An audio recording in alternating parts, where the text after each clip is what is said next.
1절로 12절까지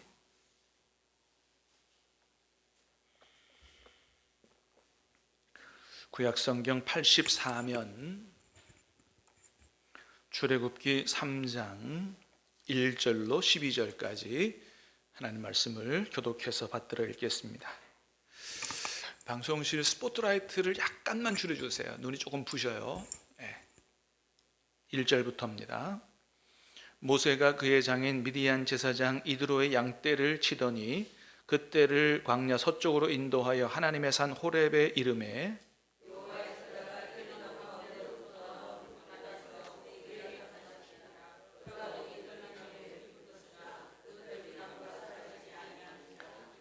이에 모세가 이르되 내가 돌이켜 가서 이 큰 광경을 보리라. 떨기나무가 어찌하여 타지 아니하는고 하니 그때에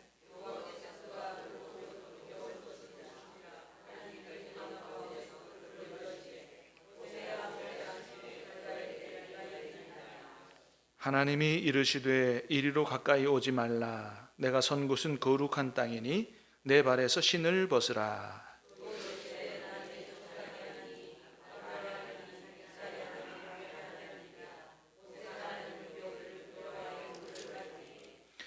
여호와께서 이르시되 내가 애굽에 있는 내 백성의 고통을 분명히 보고 그들이 그들의 감독자로 말미암아 부르짖음을 듣고 그 근심을 알고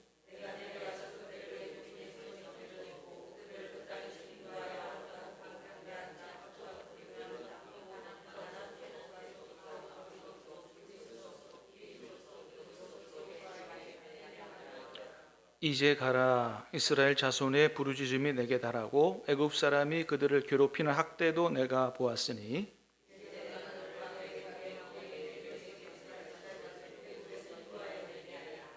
모세가 하나님께 아뢰되 내가 누구이기에 바로에게 가며 이스라엘 자손을 애굽에서 인도하여 내리이까. 하나님이 이르시되 내가 반드시 너와 함께 있으리라. 내가 그 백성을 애굽에서 인도하여 낸 후에 너희가 이 산에서 하나님을 섬기리니 이것이 내가 너를 보낸 증거니라. 아멘. 할렐루야. 하나님께서 오늘 이 밤에 저와 여러분에게 큰 은혜를 주시기를 간절히 소망합니다. 자, 하나님의 손에 붙들린 사람 모세, 오늘 세 번째 시간으로 말씀 듣고 기도하겠습니다. 출애굽기 3장을 흔히 뭐라 그러냐 하면 모세의 소명장이다 그렇게 부릅니다. 좀 특별한 말씀이 있는 장이 그 별명들이 있죠. 히브리서 11장은 뭐라 그래요? 믿음장이다.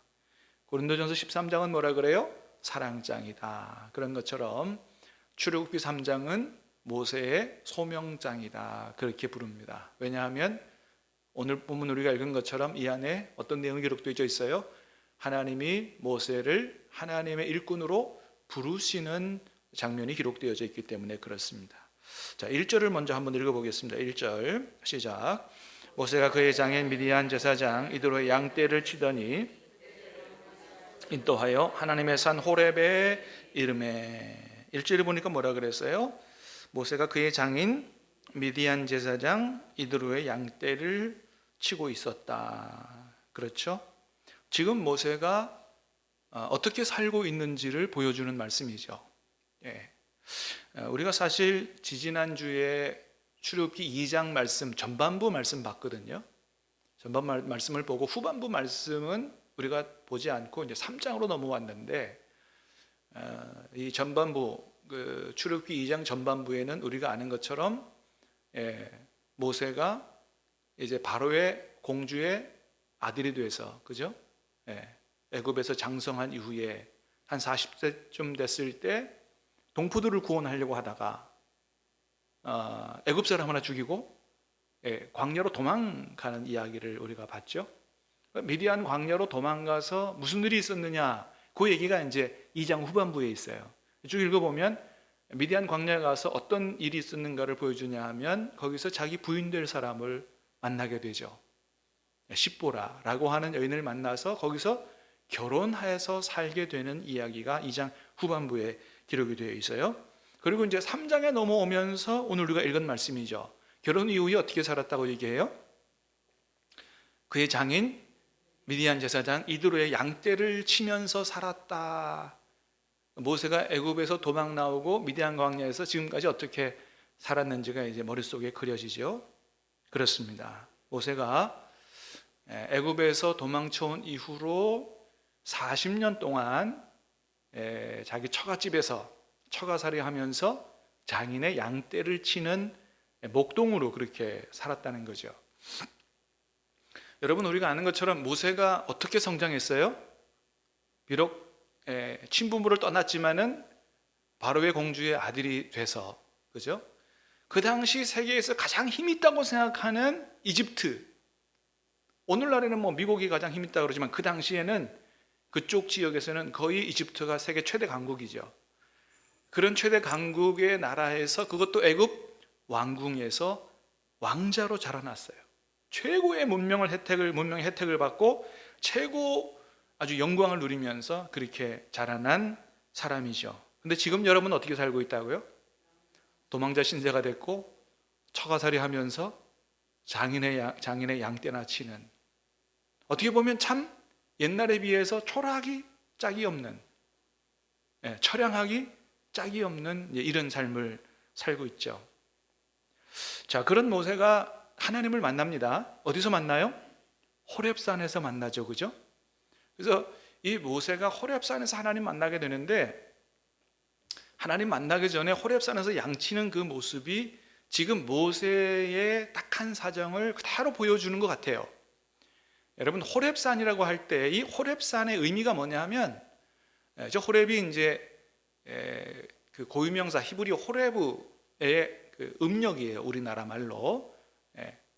뜻이 뭐냐 하면 뭐예요? 마른 곳, 황량한 곳, 황무지, 황폐한 곳을 말해요. 호렙산이 우리나라 산처럼 이런 산이 아니에요. 완전히 황무지와 같은 황폐한 산이거든요.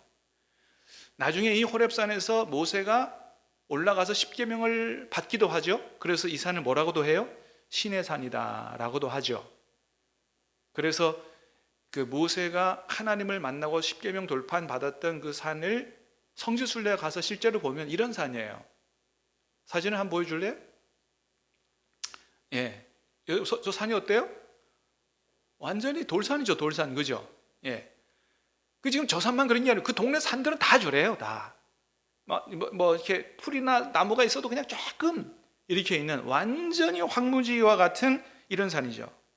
자, 저런 산에서 양치기 하면서 몇 년 살았다고요? 4년 아니에요? 몇 년요? 40년. 여러분, 그래서 지금 40년 동안 저 호렙산에서 장인의 양을 치고 살았던 모세의 인생이 마치 저 산과 같지 않나 하는 생각이 들어요. 완전히 황폐해지고 무너진 그런.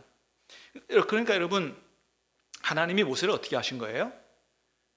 하나님이 애굽 왕궁으로 보내셨다가 나중에 완전히 모세를 낮추신 거예요. 완전히 모세를 낮추신 거예요.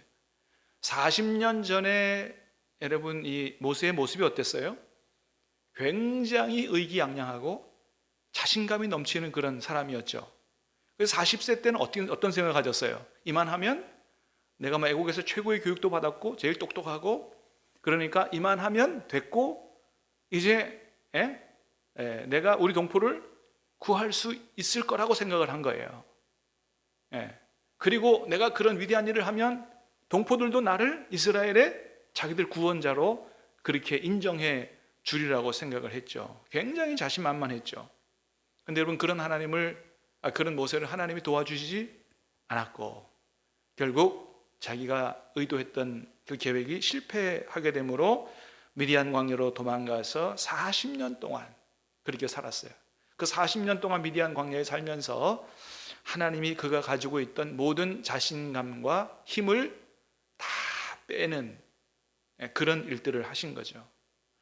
여러분, 왜 하나님은 그렇게 40년 동안 모든 것들을 다 잘 배워서 대단히 능력 있고 똑똑하고 이럴 때에 모세를 안 쓰고 40년 더 지나서 80세 이제는 뭐 육체적인 힘도 떨어지고 뭐 모든 게 다 약화됐을 그때에 하나님이 모세를 불러서 쓰시는 걸까요?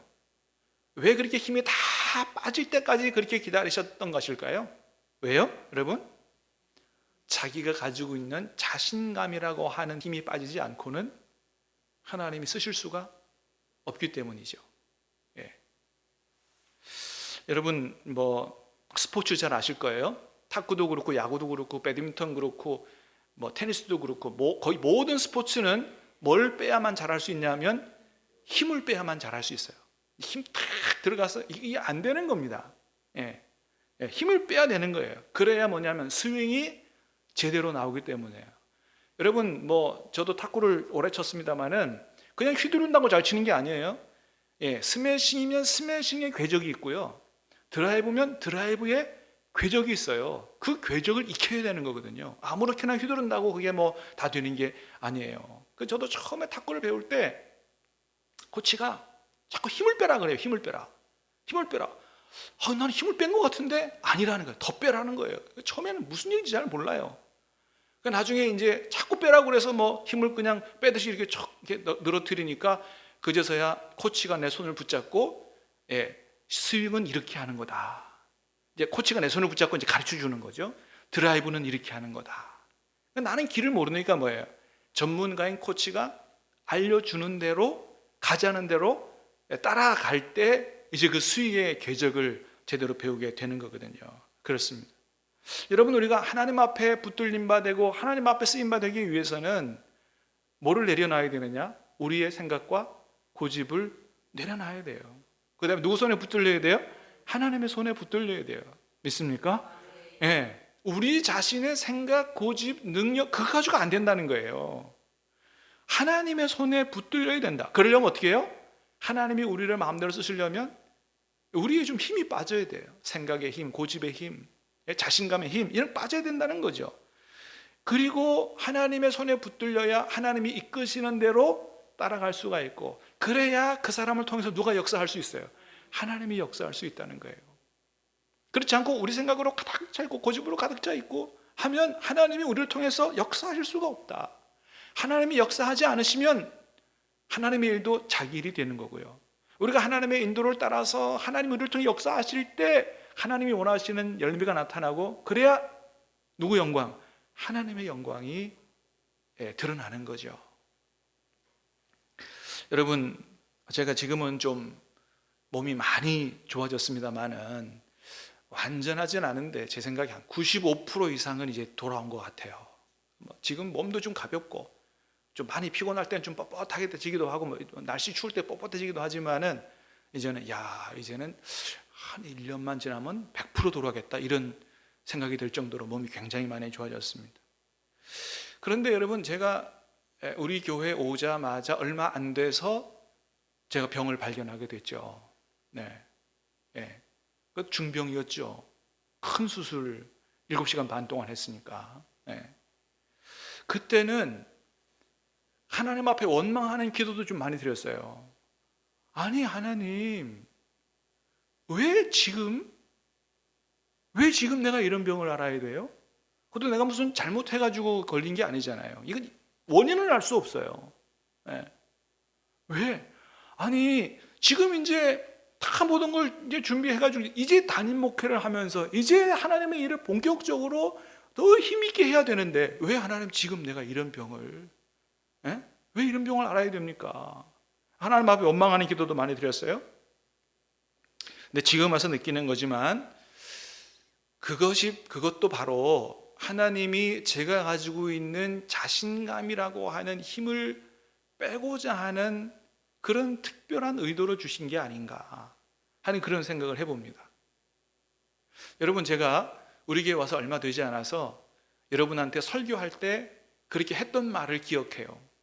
그 중에 하나가 어떤 거였냐면, 나는 뭐가 안 되는 꼴을 못 본다고, 반드시 되고야 말게 한다고, 이런 얘기를 한 적이 있어요. 여러분 기억하세요? 그런 걸 기억해요.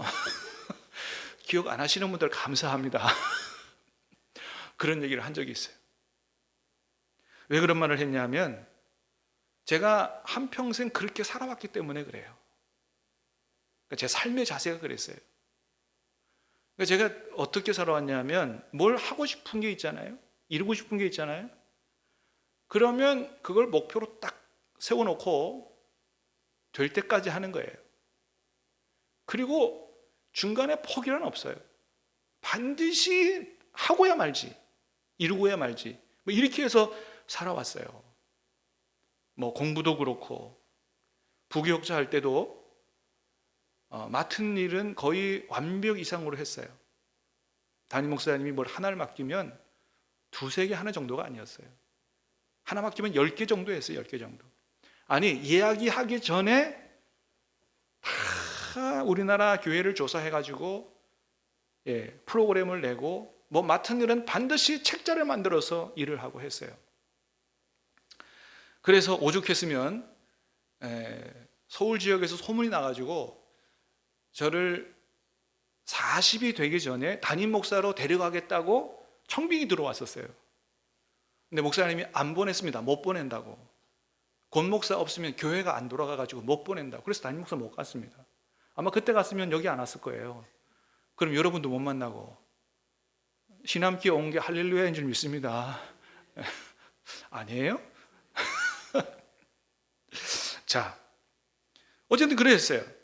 그런데 막상 이제 담임 목회를 왔잖아요. 그럼 제 생각에는 이전보다 훨씬 하나님이 건강의 축복을 주셔가지고 더 힘있게 일하도록 그렇게 하셔야 될 것 같은데 생각지도 않은 큰 병이 덜커덕 있는 것을 발견한 거죠. 지금 생각해 보면 하나님이 아마도 네가 지금까지는 그렇게 살았는지 모르지만 담임 목회는 그렇게 해서는 안 된다. 자신만만하게 네 능력 자신감으로 안 된다 이거죠. 진짜 이제부터는 겸손하게 하나님 앞에, 진짜 이제부터는 나의 종으로 그렇게 나의 인도를 따라서 네 자신감보다는 주신감으로, 그런 얘기 많이 하더라고요. 자신감보다는 뭐예요? 주신감. 여러분, 자신감은 무슨 뜻이에요? 자기 스스로를 신뢰하는 마음이잖아요. 주신감은 뭐예요? 주님을 신뢰하는 마음으로. 한번 따라할까요? 주신감으로. 주신감으로. 자신감 말고 주님을 신뢰하는 그 마음으로 목회해야 된다. 그러라고 주신 병인 것 같아요. 그래서 지금 옛날에 비하면 조금은 더 주님의 종으로 만들어져 가고 있는 게 아닌가라고 생각이 들고, 그래서 그 병을 주신 하나님 앞에 감사하고 있습니다. 여러분, 하나님은 주님의 일꾼들이 대단히 능력이 많은 사람이기보다 주님의 종 되기를 원하시는 줄로 믿습니다. 정말로 주님이 원하시는 것은 탁월한 능력자보다 주의 종 되기를 원하신다. 여러분, 5절 말씀을 한번 보겠습니다. 5절 시작. 하나님이 이르시되 이리로 가까이 오지 말라. 내가 선 곳은 거룩한 땅이니 내 발에서 신을 벗으라. 자, 모세를 부르시면서 하신 말씀 중에 하나가 뭐예요?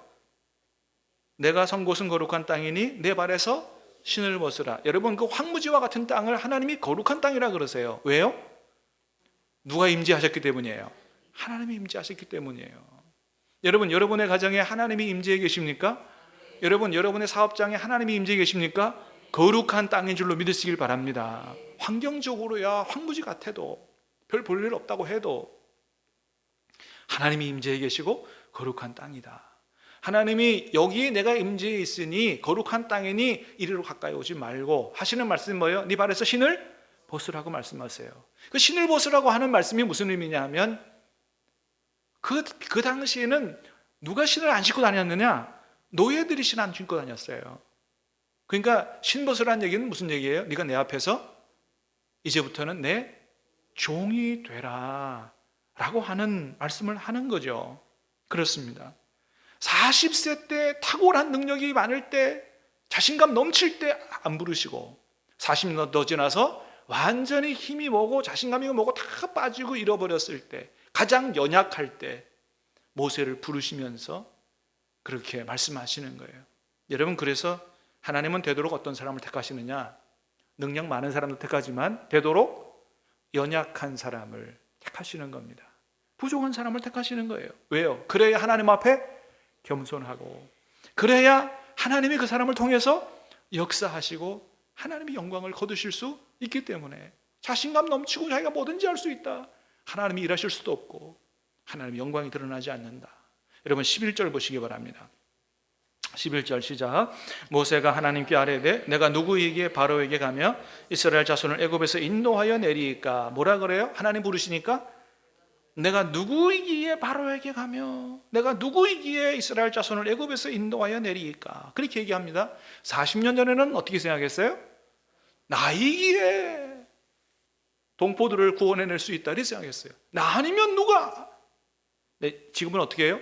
내가 누구간데 하겠습니까? 내가 이렇게 연약한 사람이 어떻게 하겠습니까? 그런데 그렇게 자신만만하던 모세를 40년 동안 어떻게 해요? 하나님 쓰시기에 적합하도록 겸손한 사람으로 만들어 가신 거죠. 여러분, 제가 연말만 되면 많이 듣는 얘기가 있어요. 목사님, 저 그거 맡으라 그러면 못합니다. 이런 얘기 정말 많이 듣습니다. 근데 여러분, 사실은 그런 자세가 하나님 쓰시기에 딱 좋은 자세라는 거예요. 믿습니까? 할 수 있습니다. 물론 그런 사람도 쓰실 수 있어요. 근데 내가 자신 있어서가 아니고 뭐예요? 내게 능력 주시는 자 안에서 내가 할 수 있습니다. 이러면 하나님 쓰시죠. 그런데 못합니다, 하나님 라고 하는 사람이 오히려 자신만만한 사람보다 하나님 쓰시기에 딱 좋은 자세를 가지고 있는 것이다 라고 하는 거예요. 여러분, 우리가 부족하기에, 정말 내가 할 수 없기에, 그래서 어떻게 일을 해야 돼요? 더 겸손하고 더 기도하며 더 주님을 의지하며 그렇게 하나님의 일을 감당하는 거죠. 그럴 때 누가 역사한다고요? 하나님께서 역사하세요. 할렐루야. 그렇게 자기의 부족함을 알고 기도하며 주님 의지하며 나를 통해서 역사해 달라고 그렇게 주님과 함께 일할 때 주님이 우리를 통해서 역사하시고, 그래서 나를 사용하시는 하나님의 은혜를 체험하게 되는 거죠. 여러분, 부족한 사람일수록 주님을 더 의지하게 되고, 그런 사람일수록 살아계셔서 역사하시고 우리를 사용하시는 하나님을 더 크게 체험하게 될 줄로 믿습니다. 여러분, 오늘 본문에서 80세의 모세, 모든 자신감, 힘, 능력 다 빠져버린 그 모세를 하나님의 일꾼으로 부르시는 것을 여러분 보시기 바랍니다. 그렇게 하나님 보실 때, 하나님이 쓰시기에 딱 좋은 그때가 됐을 때 하나님이 모세 앞에 딱 나타나신 거예요. 2절 말씀 보겠습니다. 2절 시작. 여호와의 사자가 떨기나무 가운데로부터 나오는 불꽃 안에서 그에게 나타나시니라. 그가 보니 떨기나무에 불이 붙었으나 사라지지 아니하는지라. 하나님이 떨기나무 안에, 떨기나무에 불이 붙었는데 그 불꽃 안에서 나타났다는 거예요. 모세가 볼 때 이상해요. 나무에 불이 붙었는데 나무가 안 타. 연기도 안 나고. 왜 저게 뭐지? 그리고 이제 가까이 보려고 가까이 간 거죠. 자, 그때 하나님이 모세를 부르셨어요. 4절입니다. 시작. 여호와께서 그가 보려고 돌이켜 오는 것을 보신지라 하나님이 떨기나무 가운데서 그를 불러 이르시되 모세야 모세야 하심에 그가 이르되 얘가 여기 있나이다. 하나님이 어떻게 부르세요? 모세야 모세야 그렇게 부르셨어요. 여러분, 몇 년 지났다고요? 40년 지났어요.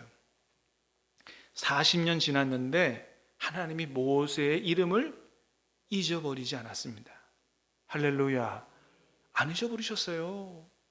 40년 동안 모세가 생각할 때는 나는 애굽에서부터 버림받았고 하나님께로부터 버림받았고 이렇게 생각할 수도 있어요. 40년 동안 하나님 모세를 잊으신 적이 없다는 거예요.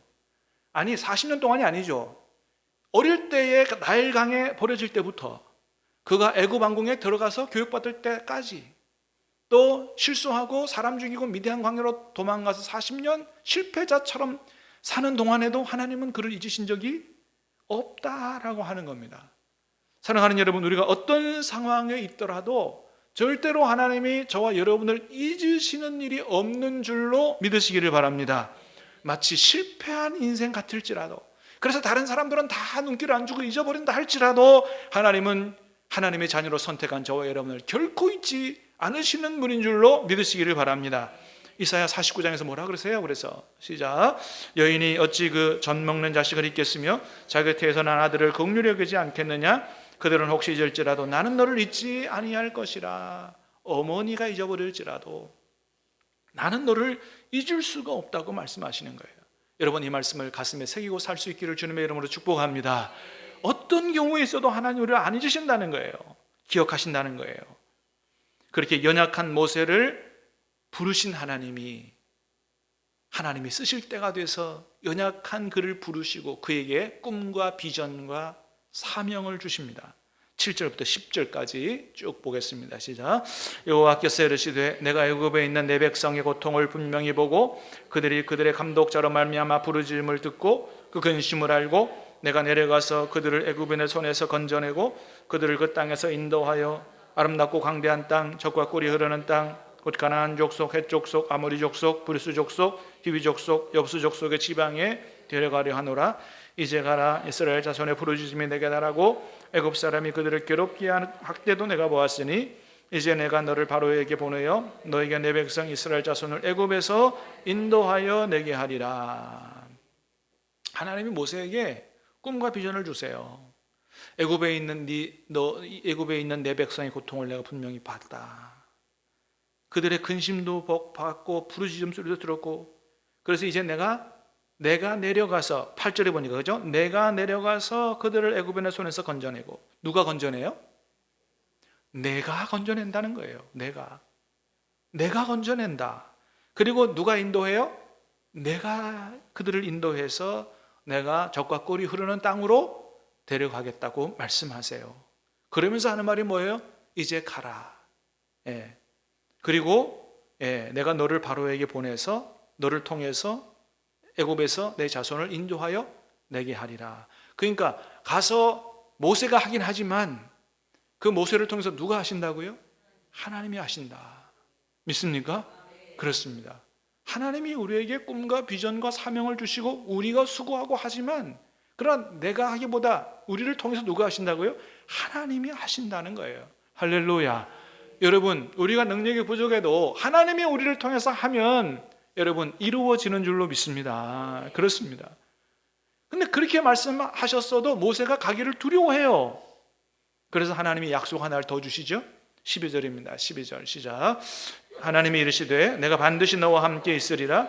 내가 그 백성을 애굽에서 인도해낸 후에 너희가 이 산에서 하나님을 섬기리니 보낸 증거니라. 하나님이 다른 약속 안 하십니다. 딱 한 가지 약속하세요. 뭐라고 약속하세요?